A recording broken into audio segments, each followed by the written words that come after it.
पद यश ए तेरी मंजिल नहीं, नींदा पत्थर बनी तू, कलश दी चिलमिल नहीं, मान प्रतिष्ठा।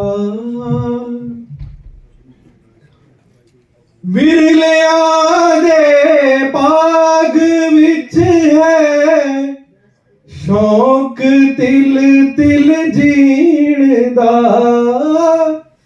विरलिया दे पाग विच है शौक तिल तिल जीण दा, बन के परवाना परा विच जलना ता मुश्किल नहीं, मान प्रतिष्ठा।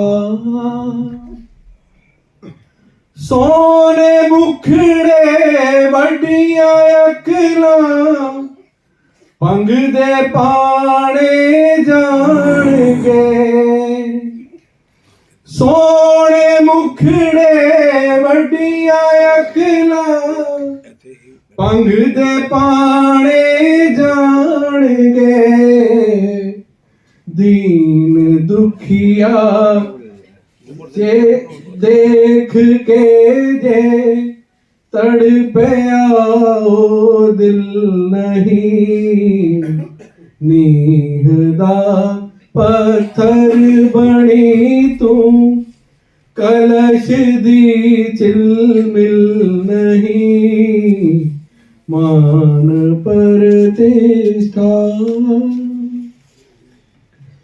हो दे से विष जो पी गया शिव बन गया, हो दे से विष जो पी गया शिव बन गया, लोक हित विच जो लगाया उस जया हासिल नहीं, मान प्रतिष्ठा।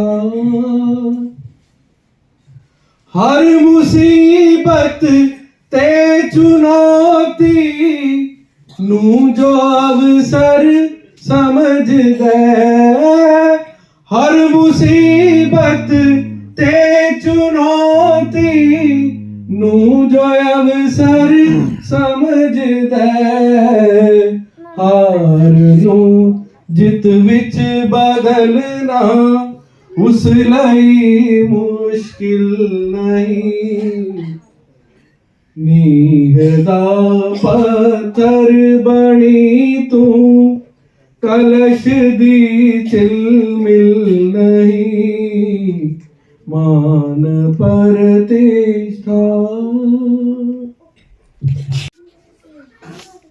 काम मैं नहीं कह रहा हूँ, दूसरे कहेंगे। अपने श्री राजवीर जी हैं, इनका निवास भी इसी भवन में है, और आचरण के पास अपने पूरे क्षेत्र में कार्यालय सचिव का काम है। ये हमें इस कार्य की कुछ जानकारी देंगे, लेकिन मेरा भी इस कार्य में रहना लगभग 1990 के बाद हो रहा है। वास्तव में ये जो इतना भवन आप देख रहे हैं आज, एक समय यहाँ पर पत्थर थे, और अपने कार्यकर्ता थे, वो रोजाना पत्थरों को चुनते थे, सफाई करते करते पत्थर इकट्ठा करते जाते हैं। ऐसे पत्थर इकट्ठा करते करते यहाँ पर एक कमरा बना, उस एक कमरे से लेकर इस समय 13 मंजिल बने हैं। 13 मंजिल के 3 टावर्स हैं। हम जब पहले कार्य में रहते थे तो आमने सामने मिलाकर इसमें केवल 2 तल थे, उसके बाद तीसरा तल हुआ। जिस समय मैं 78 में संघ का प्रचारक बना, 79 में यहाँ पर अशोक जी सिंघल विश्वेंद्र प्रसाद। दिल्ली के प्रांत प्रचारक होकर आए थे। और इस सभागार में जो बैठे हैं लाला हंसराज गुप्त। लाला हंसराज गुप्त यहाँ के अपने प्रांत संचालक थे, दिल्ली के मेयर भी थे और भारत कांग्रेस परिषद के फाउंडर थे। क्या थे तो फाउंडर थे। अध्यक्ष थे। तो ऐसे प्रमुख कार्यकर्ता थे, उनके नाम पर स्कूल में ये नाम बना है।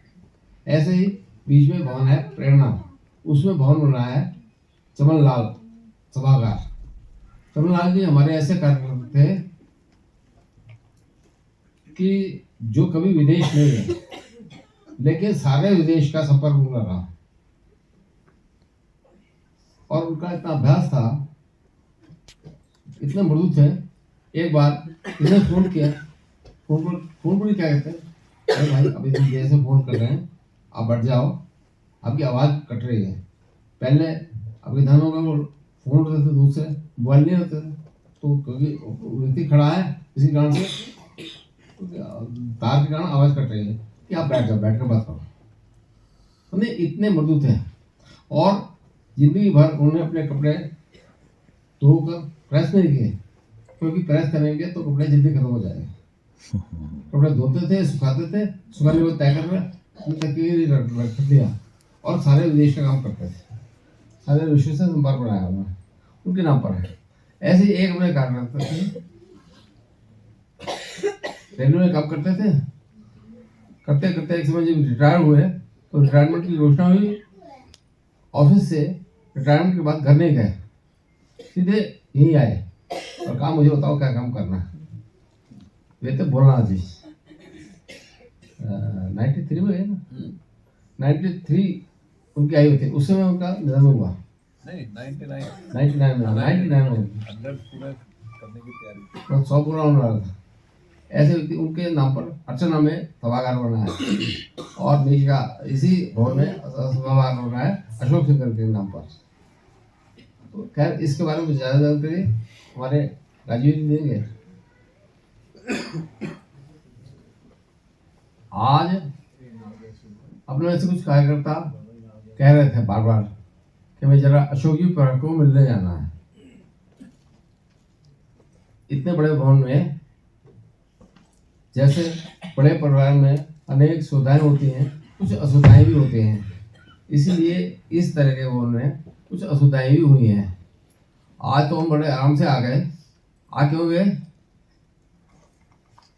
सामान्यतः इस प्रकार से इतनी संख्या में लोगों को एक साथ आना इस भवन में आज संभव नहीं है, क्योंकि जब तक किसी का पहले से परिचय नहीं होगा उसका आना कठिन होगा। इतने बड़े भवन की अनेक सुरक्षा की व्यवस्थाओं के कारण से संभव नहीं होता। अशोक जी ने प्रभाकर थोड़े से अस्वस्थ भी रहे। पिछले दिनों में उनका फ्रैक्चर हो गया था। बाकी उनसे इच्छा थी कि वो सातवें भवन में ही है कि वहाँ से आ जाए, लेकिन इस समय आना के लिए संभव नहीं। और इसलिए अगर हम कोई मिलने भी जाएंगे तो एक तो हम समूह में है, इकट्ठे हमको जाना है,